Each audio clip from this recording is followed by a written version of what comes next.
has not done so.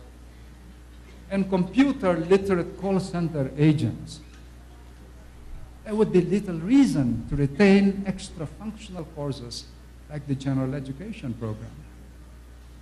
To its credit, I think the UP School of Nursing admission has stayed at 75 a year, despite the demand. I think 13,000 apply every year for 75 slots. No. UP has resisted this trend in other ways. But the pressure will intensify even more in the coming years, posing many challenges to the university and offering many options that will be difficult to ignore. My thesis is that to be able to resist these pressures in any effective way, we have to bolster our capacity for autonomous action. We have to modernize and strengthen our internal defenses, even as we strive to fulfill our role in our society's division of labor. We have to improve our capacity to make hard choices, forsaking short-term utility and advantage, so that we may continue to function as a center of learning in a rapidly changing world. We should always keep in mind that the basic function of education and the ultimate analysis is to produce human beings who can live in future social systems. What does all of this mean in concrete terms? Certainly, the struggle for autonomy has to begin with securing the university's financial independence to the extent that it can. We cannot hope to achieve this by merely invoking the state's constitutional duty to support public education. What the state delivers by way of subsidy is ultimately a function of the changing tides of politics. My dear friends, I don't think that we can wait at political tables as an academic institution without at some point sanctioning political incursions into our affairs. The point is to reduce our dependence on any single source by diversifying our sources of income. One strategy that has been tried by many universities all over the world is to create wealth from their own resources in order to sustain programs of instruction and research that are not market-favored at any given time. UP has just begun to do this in a systematic way. Another strategy, which is favored by many, is to attract more endowments, especially those that are aligned with the university's own self-generated plans for the future. This is a task that we can do with ease, however, only if the university achieves a certain stature and credibility as a center of learning, not only in Philippine society, but in the rest of the world. Of course, in our desire to free ourselves from the caprices of politicians, we may find ourselves falling into the arms of business, innocently entrusting our academic vision to the tender mercies of the market. Let me turn to the last point, the university and self-referentiality. If UP graduates, for instance, top government exams, is it because of their UP education, or is it because the students we admit in the first instance are really good? Only constant self-observation and reflection can permit any system to know this by opening up spaces for the detection of paradoxes. As an institution learns to observe and criticize itself, it is forced to see how its own self-descriptions and expectations and illusions are contradicted by the results. And so it is prompted to revisit a lot of the traditions it has taken for granted. A few examples might explain what I'm saying here. For instance, we now seek to balance nationalism with a kind of cosmopolitanism as befits membership in a world characterized by the massive movements of populations across national borders. Our GE program states this value explicitly. In contrast to the thoroughgoing secularism of UP's early years, there is now also a readiness to provide space to the emancipatory and ethical messages of religion. We no longer make it difficult for priests to teach in UP as we used to. And vis-a-vis excessive pride in being UP, a chauvinism that often leads to inbreeding and complacency, we are slowly moving in the direction of greater diversity and pluralism as conditions for continuing growth. I said slowly, because in the matter of faculty recruitment, for example, we still make it difficult for non-UP graduates to enter the faculty. Tatanong pa rin nila, saan bang undergraduate mo? Excessive self-referentiality often lies at the core of the resistance to change. This condition comes about when an institution like UP takes so much pride in its sheer struggle for autonomy that it begins to mistake this for success itself.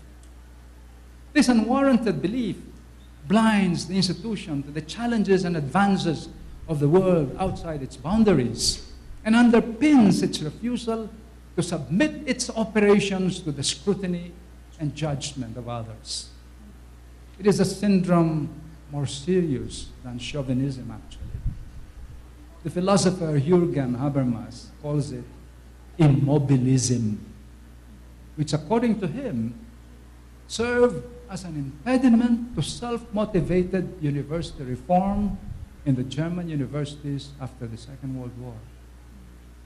How we in UP face up to these challenges will determine the shape of our university in the future. A lot depends on how much space the university creates in which it can observe and reflect upon itself. The capacity to observe oneself is sometimes called maturity. Niklas Luhmann calls it modernity. This brings me to where I started and to Andrew Abraham's question. What could we have done differently?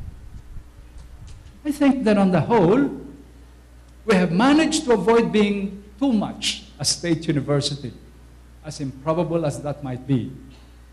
But we could have done more to become a university of the people. It is, however, not too late to correct this blind spot. Modern mass media, blogging, and the internet have made it possible to extend the reach of the university beyond its present 9 campuses.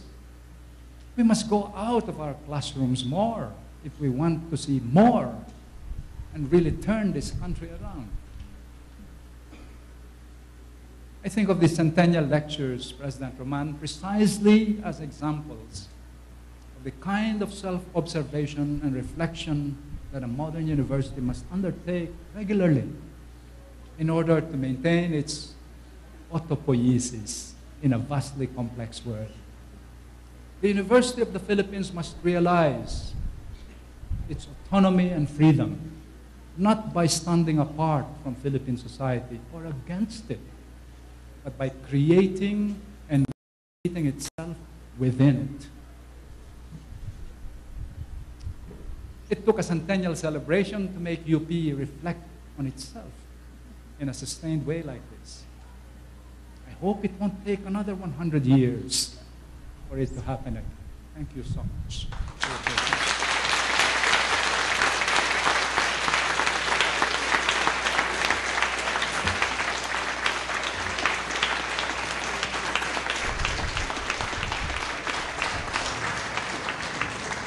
Our lecturer is now ready for questions from the audience here in UP Baguio, as well as those in the other campuses. Since we have very limited time, please keep your questions brief and direct to the point. We will entertain the first question from our audience here. Please raise your hand, and when recognized, please proceed to the nearest microphone. State your name, your college, and your question.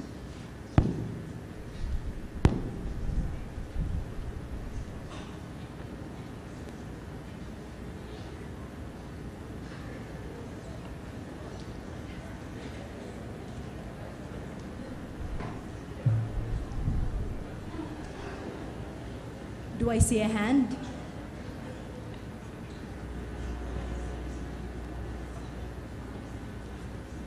If you are not ready, we would like to call on UP Tacloban. UP Tacloban, please come in. The moderator. Afternoon, Professor Randy David. Good afternoon. I am Arna Ranas from. One of the many things we enjoy in UP is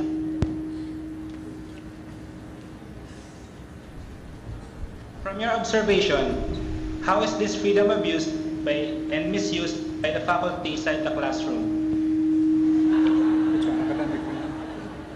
We are having some difficulties. May I please read that question that was brought to us by Skype? Professor David, one of the many things we enjoy at UP is academic freedom. So free that we are also free to abuse it. From your observation, how is this freedom abused and misused by the faculty inside the classroom? That's a good question. As enjoyed by the faculty, academic freedom is the freedom to determine what to teach, how to teach it, basically. It does not include the freedom not to teach and to be absent and to be late for your classes. No?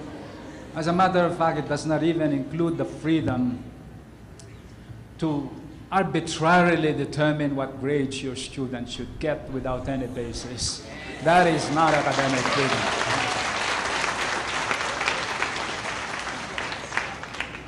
Do I now have a question from the audience here?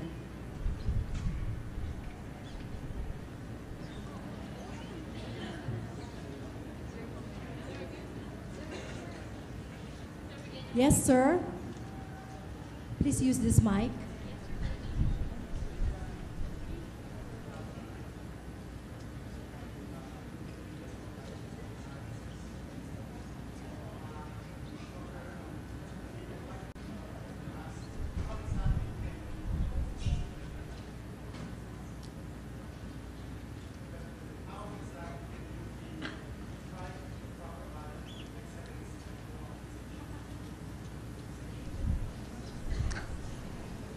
That is the most difficult problem that UP has had to face over the years, as I have tried to explain, actually.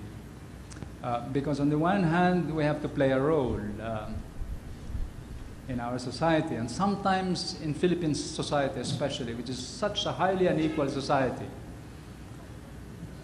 The question of social relevance is interpreted only in one way, to admit more students into UP from various social classes.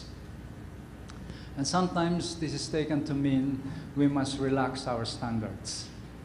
No. There is a raging debate on this, actually, I know, in the university. If you ask me, I don't think that we should relax our standards in the final analysis. No, we should determine our standards because we've given in too much, actually, in the past.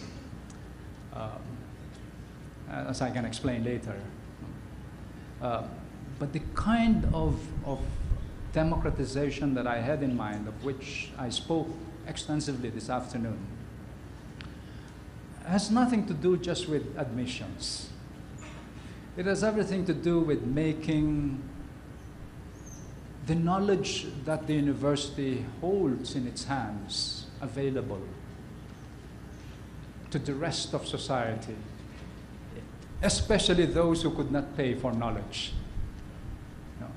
This means basically lending the universities, I mean, we often think of UP as the largest collection of minds in Philippine society. We should place even just a small portion of that collection of minds at the disposal of our people by clarifying certain issues for them, by assessing